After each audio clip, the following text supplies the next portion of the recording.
Morning. Welcome to Center for Spiritual Living in Fullerton. My name is Castelo. Help me read our purpose statement. We are a loving spiritual community, empowering all to live healthy and successful lives through practicing the principles of science of mind. I'm going to go over the announcements. Today we have summertime fun lunch and paint with Karen Thomas. Yay. Also, today we have on display on the back the summer opportunity drawing, which is going to happen on August 15th, but you see what we have for you. So start getting your tickets, and if anyone wants to donate, please go ahead and do so. Next week we have our Sacred God Meditation, July 18th by Terry Wilder. If you have not experienced this kind of meditation, please join us. There is virtual book club. We do not have the next date. That is via Zoom. It happens on Monday at 7. The book that is the next one to read is Outwitting the Devil by Napoleon Hill. And our loving Susie is in charge of this club. So when the date comes up, it will be notified. We have another club, and it's the Unexpected Income Club. You can join at any time. So far collected from October 20th, 2019 to today, it is $11,669.85. Woohoo! That is fabulous. Thank you. Please join me in prayer. The one presence, the one love, the one power is here right now.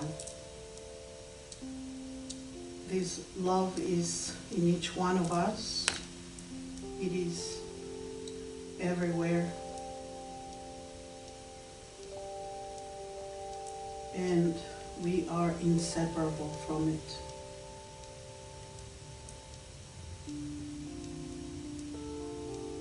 As each one of us are the manifestation of God on this plane of existence.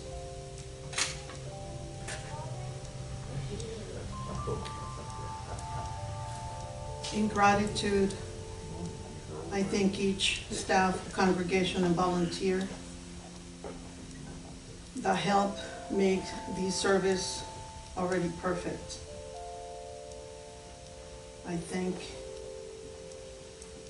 the hands, the feet that make the service complete.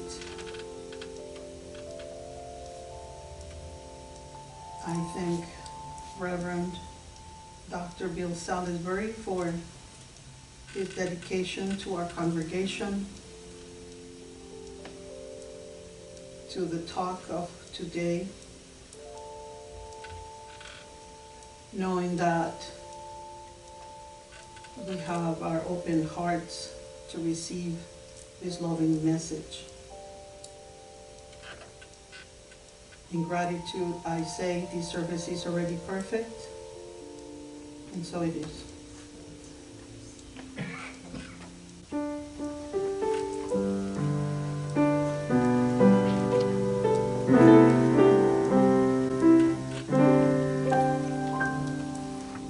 I need to be still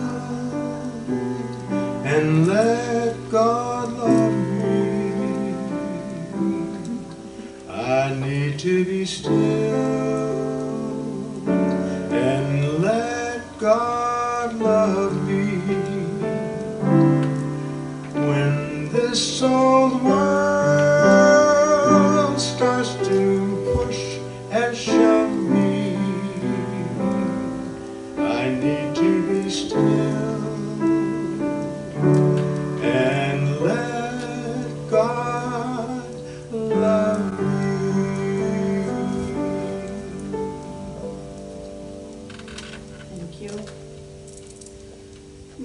reading for today, going along with the theme of the month, which is Waking to the Wisdom of the Ages. Today's reading is Living in the Mystery. My reading is called Mystery, and it is from the Science of Mind magazine, dated June 8th, 2021. Mystery. Life is a mystery to be lived, not a problem to be solved. Soren Kierkegaard. We believe in an absolute intelligence. Ernest Holmes, The Science of Mind, page 66. A mystery carries within a need for solving.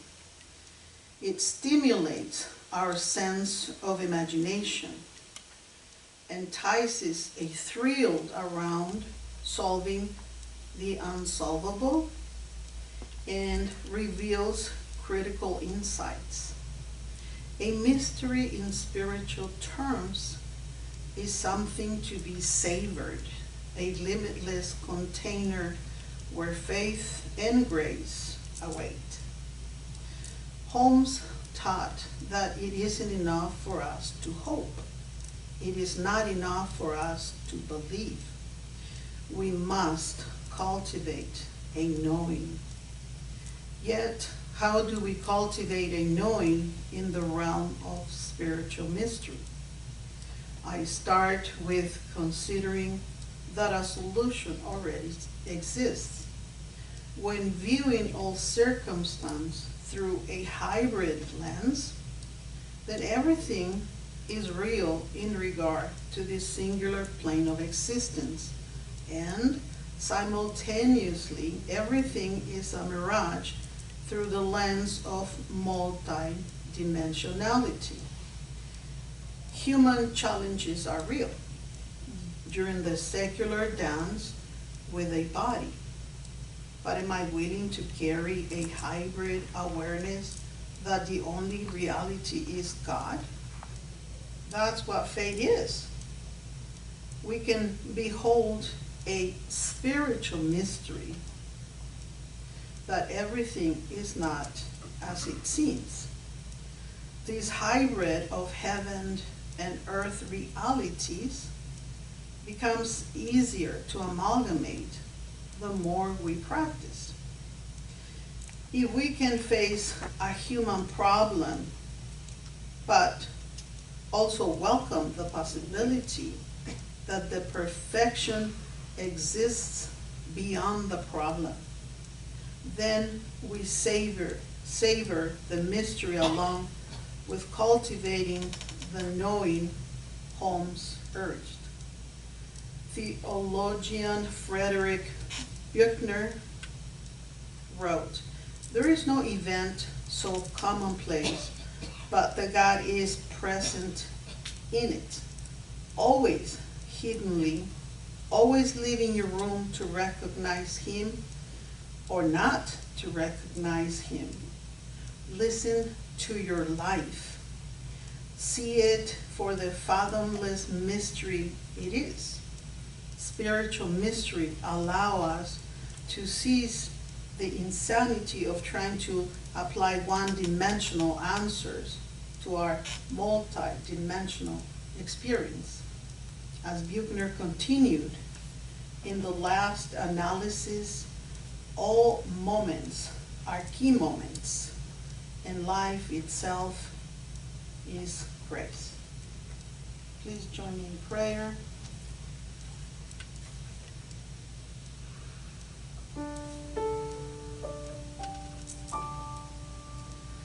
As we prepare our hearts to receive the one truth, I know Sweet Spirit is present right here, right now.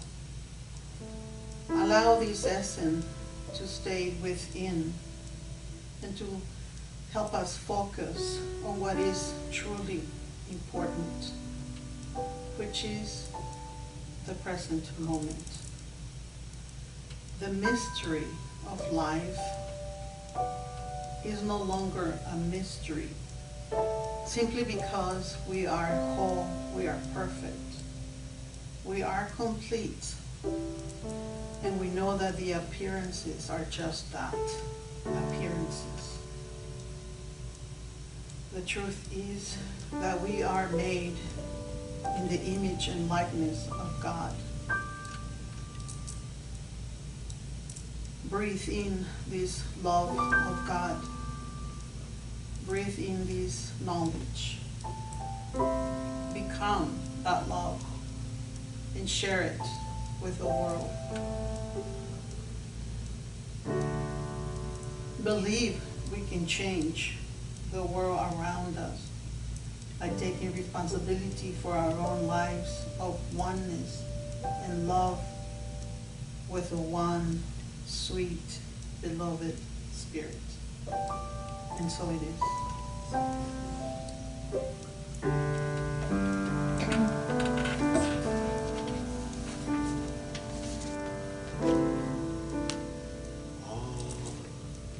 A clear day,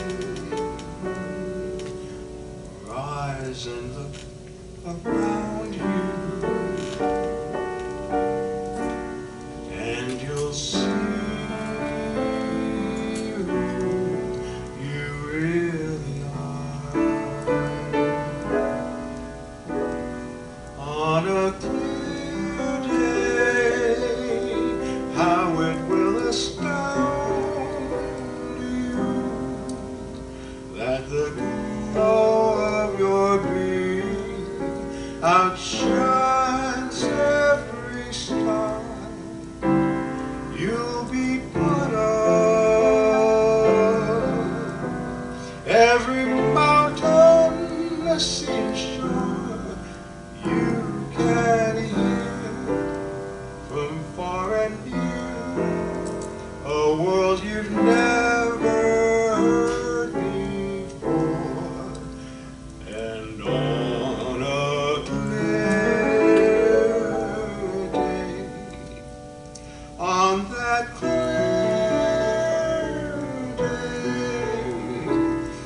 you can see forever and ever and ever and evermore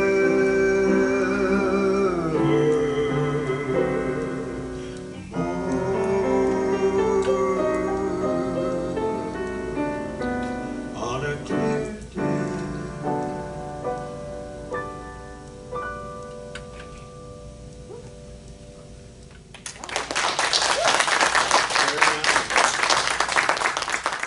So good morning. Good morning. I am Reverend Bill Salisbury, and I'm so happy to be here. I just can't hardly stand myself. So yeah, the overarching theme for this month is Waking to the Wisdom of the Ages, and the title of today's talk is Living in the Mystery. I love a good mystery. Anybody else love a good mystery? I didn't always love a good mystery. There were many years in my life when I was scared to death of any kind of change or unknowing or uncertainty, because I just knew somehow. You ever heard the expression, waiting for the other shoe to drop? Oh, yeah. Yeah, I lived like that. So if there was one little change, I thought that was like Chicken Little. You know, the sky is falling. This is it for me. How am I ever going to survive this change in relationship, job, living conditions, in anything? Because my reality, little r reality, my reality was that I thought that I had some sort of control over my life. And you know what, yeah, we do get to have control over situations, I guess, and over our lives. We just have to understand that control, that reality, is one of the many spurious realities we have on this planet. We have realities fed to us by news networks, governments, politicians, churches, religion. Don't we have all that? And people claim them as their realities. And in this human life, if we want them to be our realities, I suppose they are. But in the overarching reality, capital R, the absolute reality, that which we call life, or God, or spirit, or any other name, we don't have that kind of control unless that control is total and complete surrender. Total and complete surrendering to that mystery. Spoiler alert, we're never going to solve the mystery. Just deal with that. Our charge is to live within that mystery and not be swept away by the constant barrage and parade of paradoxes that we come across. Carl Sagan, noted professor at Cornell and astrologer and astrophysicist. I mean, so we're not talking about some guy hanging out in the parking lot at 7-Eleven here. We're talking about a guy who dedicated his entire adult life to searching for answers such as this. And what he said was, whenever we get to the point where we believe we finally, totally, completely understand, we have miserably failed. And you think about that for a minute. We've all known somebody who had all the answers, right? We've all known somebody who had the answer to everything. They always thought it was right, but generally is right, wrong, or indifferent. But when we think we have the answers, that generally means that we've stopped searching, we've stopped asking, we've stopped introspecting. And where do we get to learn about anything? We get to learn about the facts of the world on a daily basis. We get educated to them, we get them by experience.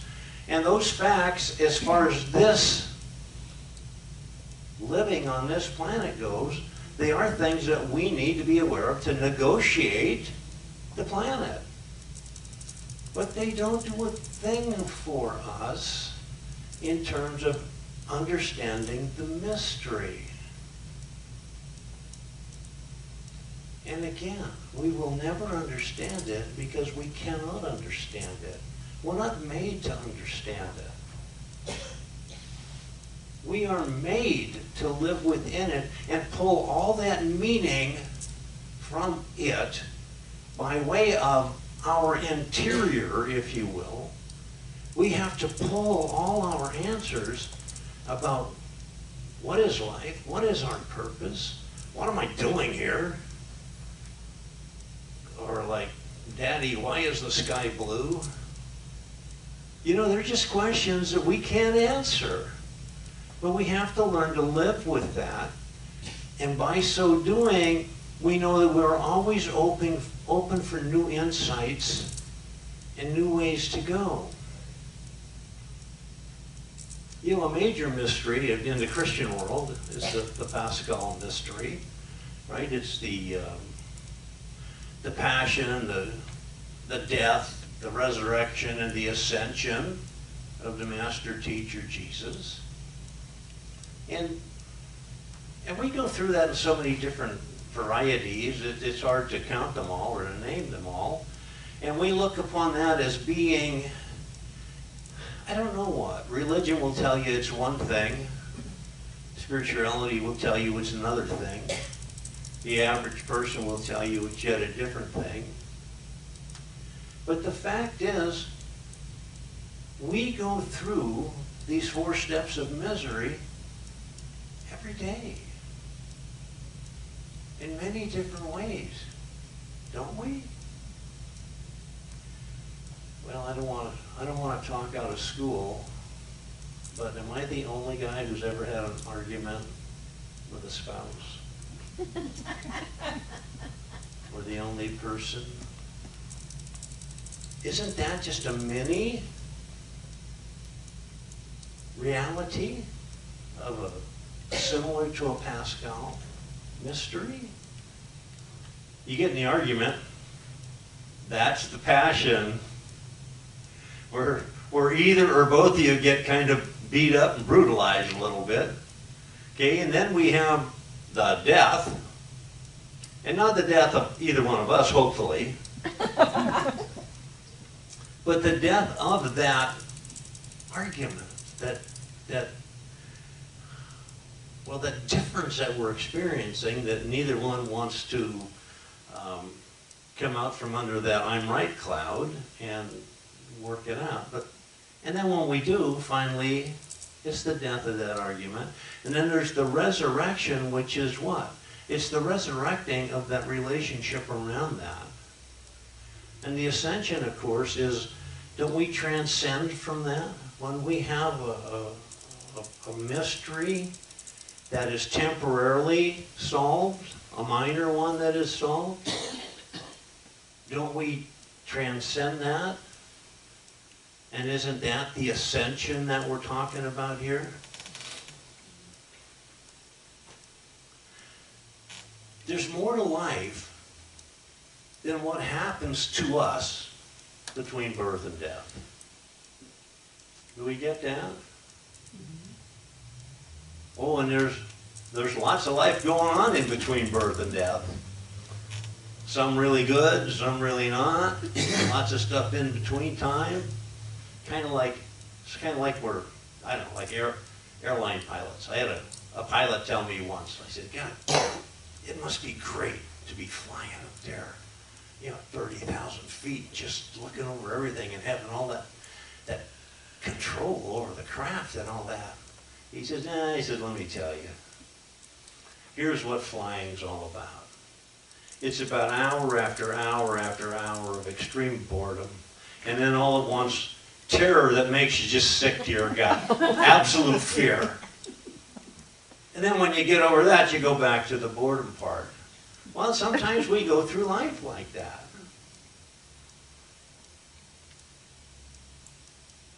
None of us get the advantage of tomorrow's newspaper today. We just don't get that. How great it would be. And a lot of us seem to think that we know the answers, and again, we don't, and it's a good thing. How would you live your life if you knew everything that was going to happen in advance? We changed it so dramatically that we couldn't get to where we were supposed to get to anyway. Right? If we said, well, you're going to become wealthy and well-loved by everybody, and you're going to have a position of stature and power beyond belief. Wouldn't that affect your today relationships? And affect your relationship with yourself? We've talked about this before. We don't see the world as it is. So we have no idea what reality is. You heard the phrase, well, that's your reality. My reality is different. And sometimes we might laugh at that, but that's just the truth. Our realities are different. You have an incident happen out here on the road and there's 32 witnesses. How many different versions of that incident are you going to get? 32. Absolutely. And some of them will be similar.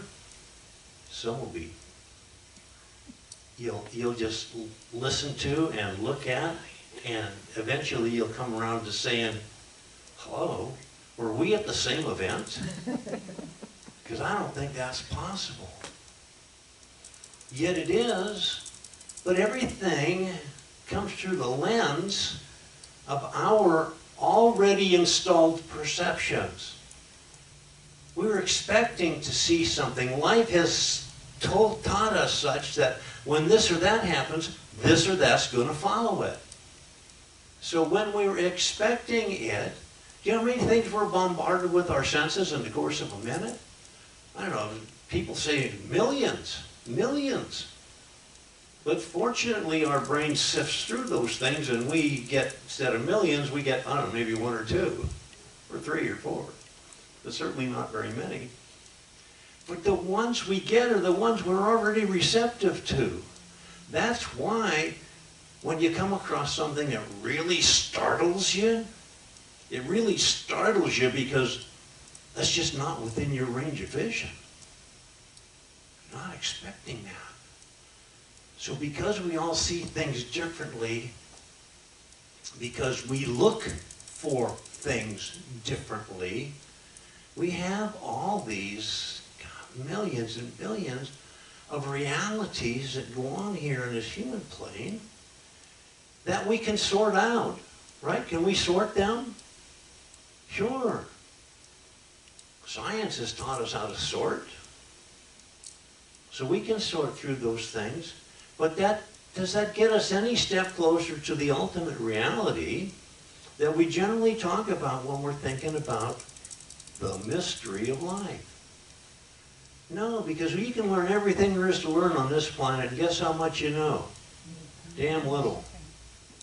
We can learn everything there is.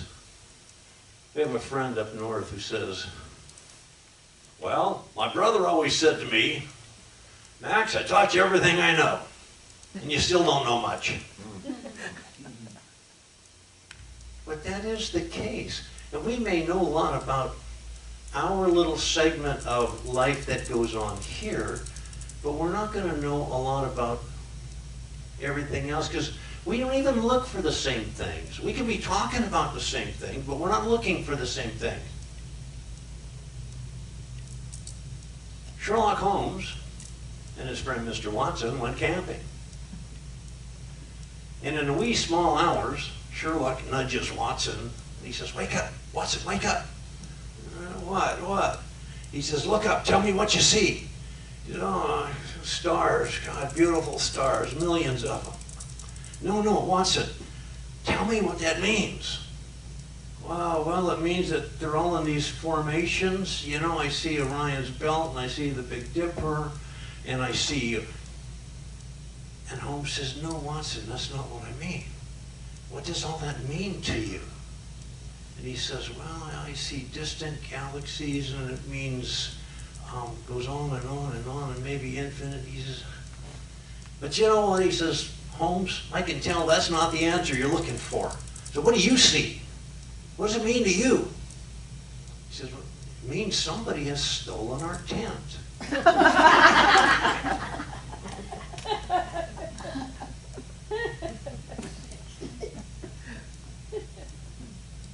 But don't we have that happen often? Doesn't something or somebody come along and steal our tent?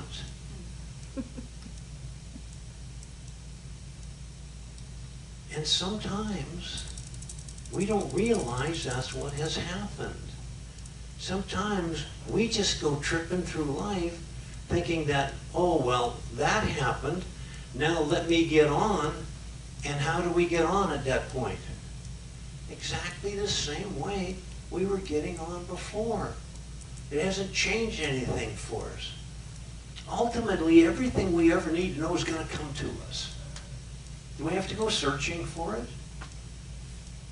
Well, it's great to question, it's great to ponder, it's great to understand that this mystery is what we live in, and it's not ours to know.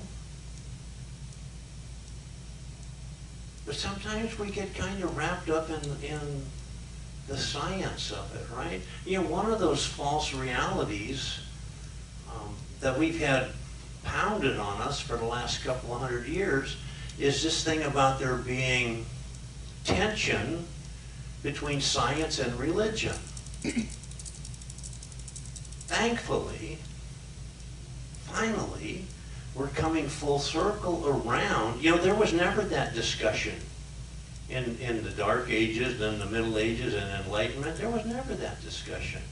Everybody knew that they knew that everything about this world was tied together somehow. Then along came science, as we call it, which is, you know, about analyzing, cutting things apart, reducing everything to the lowest common possible denominator, and then beyond that, separating out little parts. But you know what? If you took your TV set and took out every piece and analyzed it and left the pieces on the table, would you still have a TV set? No. You'd have all the pieces to it. But did it explain anything to you about how it works? So we've come to this point where, and you largely, I think it started with Darwin and his Origin of Species, that this life, you and me, and everybody you see, oh, not to mention all the little creatures in the air and sea and the forest and the desert, but everything that is living started out as this one single cell somewhere along the line. And prior to Darwin, which was only a couple of hundred years ago, you know, most people thought that planet was about 6,000 years old. And he's the one who showed them, no. Because these things that we're finding, archaeological finds and stuff like that, prove inconclusive or conclusively that this planet, it took millions and millions and millions of years to produce what we have. But then the idea that all of life, everything that we see or ever will see, came from a beginning one cell that somehow compounded itself and split into all these different things. And everybody bought into that. Because he was Darwin and he was a scientist and he wrote a book.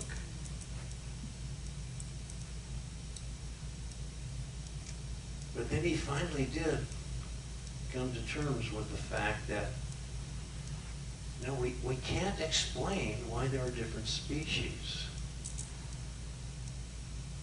Science doesn't have all the answers. And science is not bad. Science is good. We need science to further our development for life in this world. But when we get to thinking it's going to further our development for life beyond this world, I think we're missing the mark.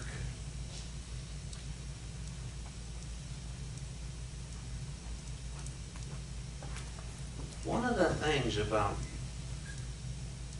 seeing, thinking about Sherlock and,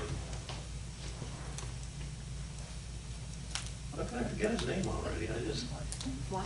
Watson. Sherlock and Watson. One of the things we see is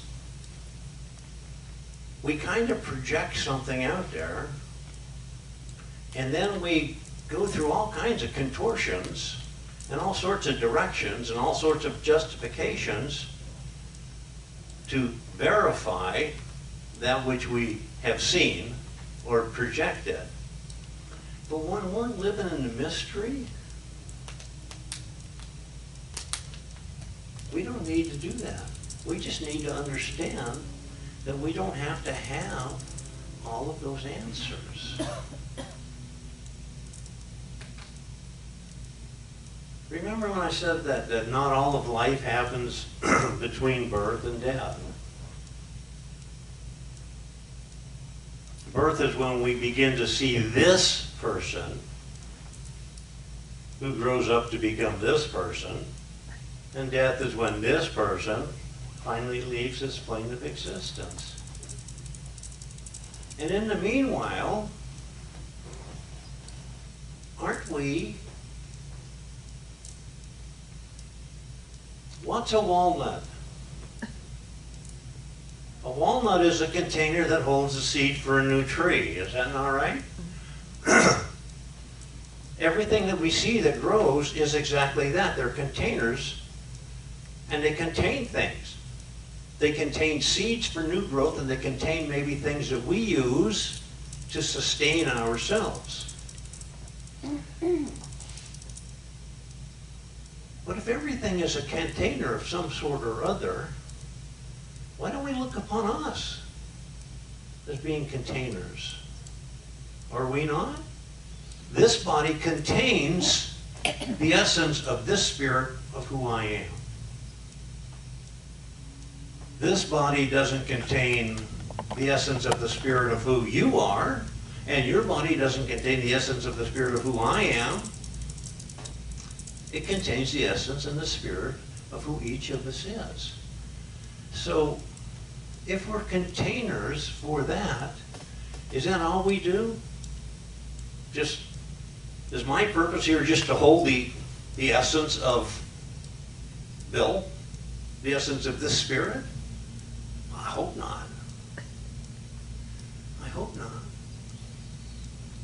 So, if the walnut holds the essence of the entire walnut tree, and the acorn holds the essence of the oak tree, and every seed holds within it the essence of that which it is about to become,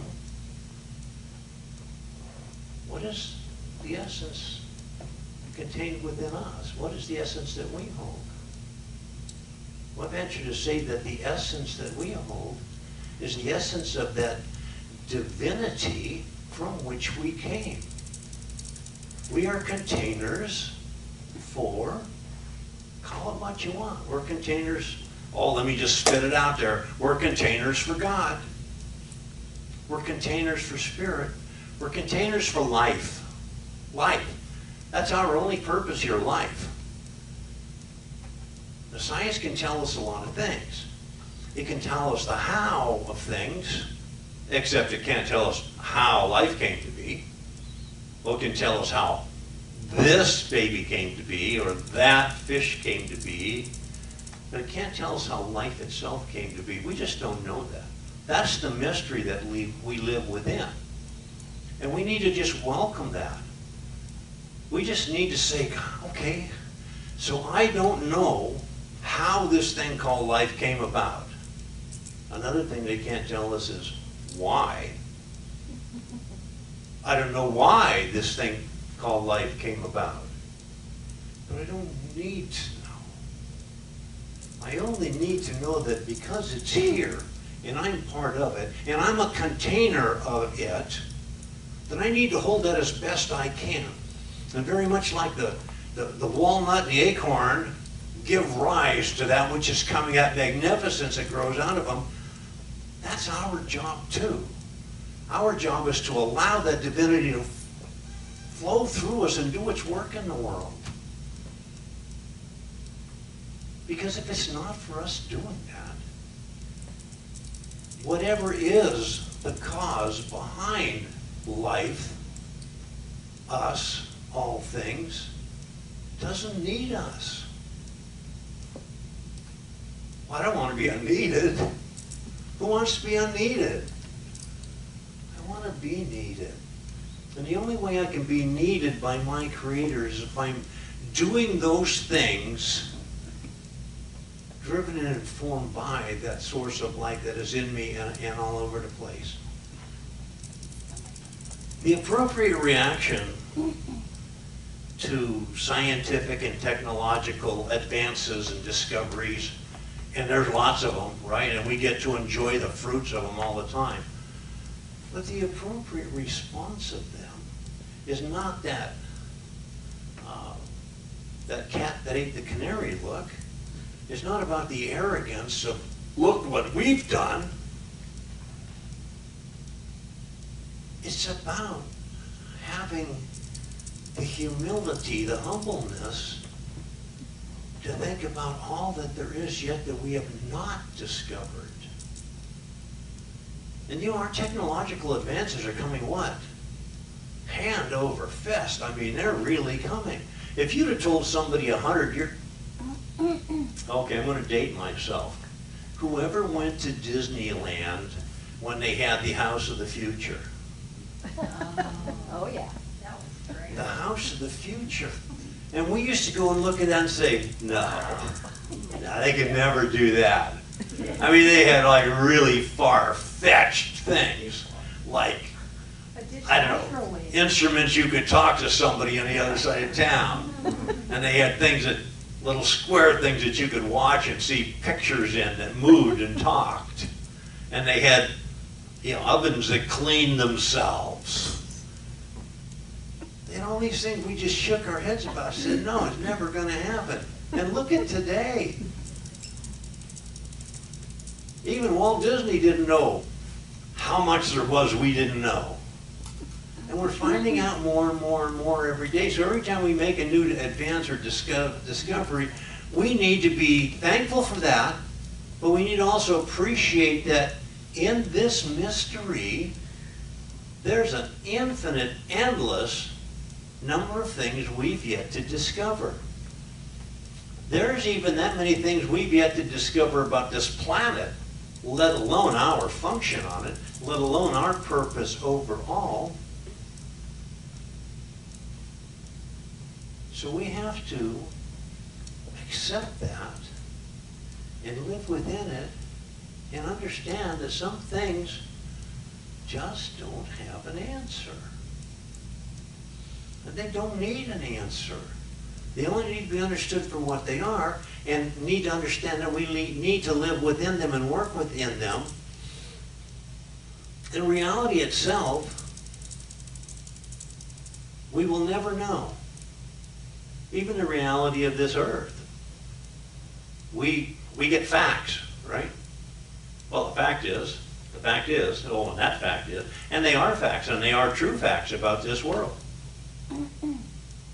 But they're not real. They're real to us. But even a fact, even something that actually is in this physical world, changes simply by our perception of it. Okay? Particle physicists have proven that to us lately in the last 50 years over and again. Everything that we see becomes what we see because we see it. I don't want to get too into that, but the fact of the matter is just that everything is available. Everything is in the, what would you call it, the vibratory range. And when we condense all those vibratory waves into solid particles, that's when they come to be. So the short version of that is, I think, I'm not a physicist, I think the short version of that is if we all went away, there wouldn't be any of this anymore. And of course, we wouldn't have need for all these chairs. We wouldn't have need for Mobites, little slider burgers, right? We wouldn't have need for any of that stuff, so it doesn't matter if we didn't see it or not.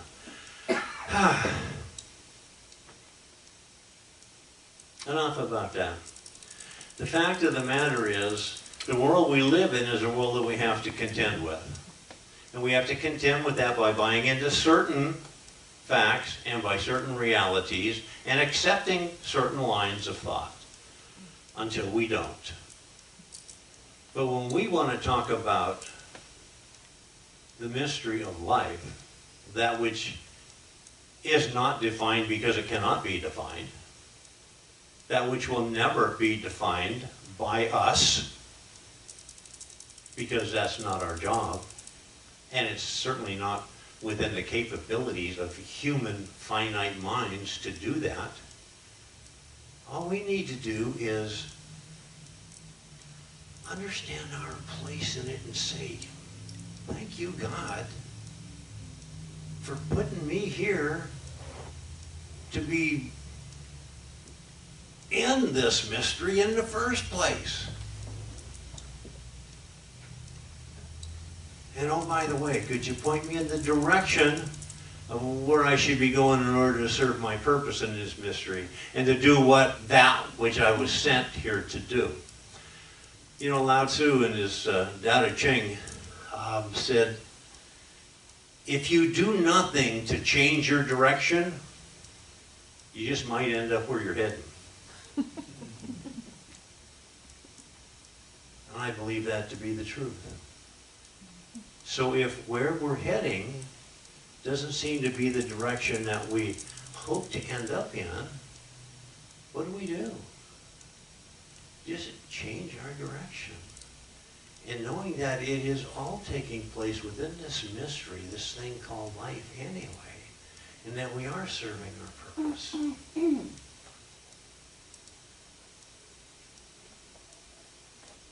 So I just say, let's take this into prayer. Thank you, God.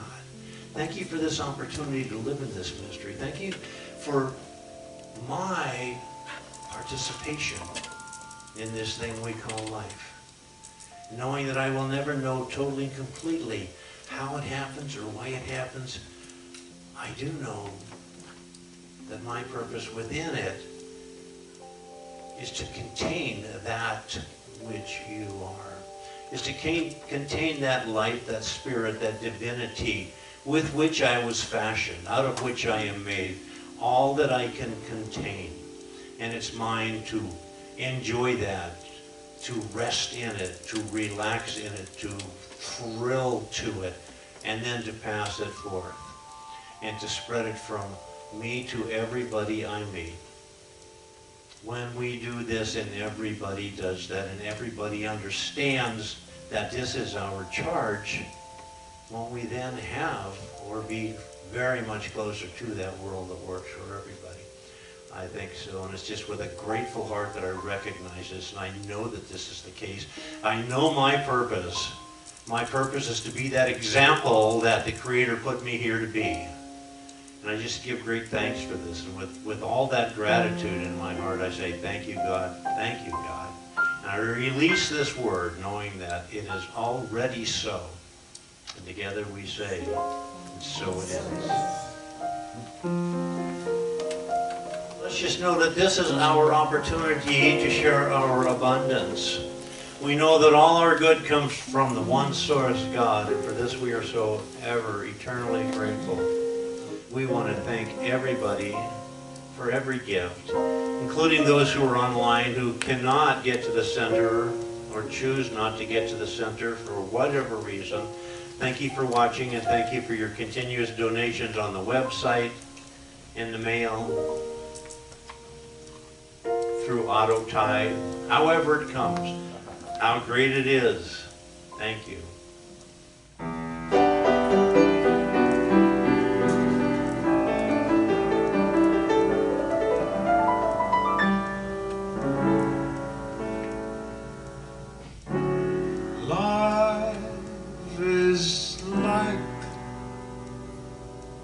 A bowl of cherries. Why be too serious? It's so mysterious. You work, you save, you worry so, but you can't take your dough when you go. Just keep reading, it's the berries. The tallest oak may fall. The best things in life just loaned, so how can you lose what you never owned? So life is like a bowl of cherries, live and laugh at it all. Life is like a bowl of cherries, it's too mysterious, don't be so serious. You work, you save, you worry so, but you can't take your dough when you go. So keep repeating, yes, the berries, the tallest oak may fall. The best things in life to you were just loaned. So how can you lose what you never owned? So life is like a bowl of cherries, so live and laugh at it all. So live and laugh at it all. So live and laugh at it all. Oh, Oh yeah, Richard, all right. Let's just know this all together. Something wonderful is happening through me right now. Something wonderful is happening through me right now. It's a little bit mysterious, It's a little mysterious, but that's okay. but that's okay. It's happening in my mind. It's happening in my It's mind. happening in my heart. It's happening in my heart. It's happening in my soul. It's happening in my soul. It's this thing called life. It's this thing called life. It's this thing called love. It's this thing called love. It's mine. It's mine. I know it. I know it. I accept it. I accept it. Thank you, God, in me. Thank you, God.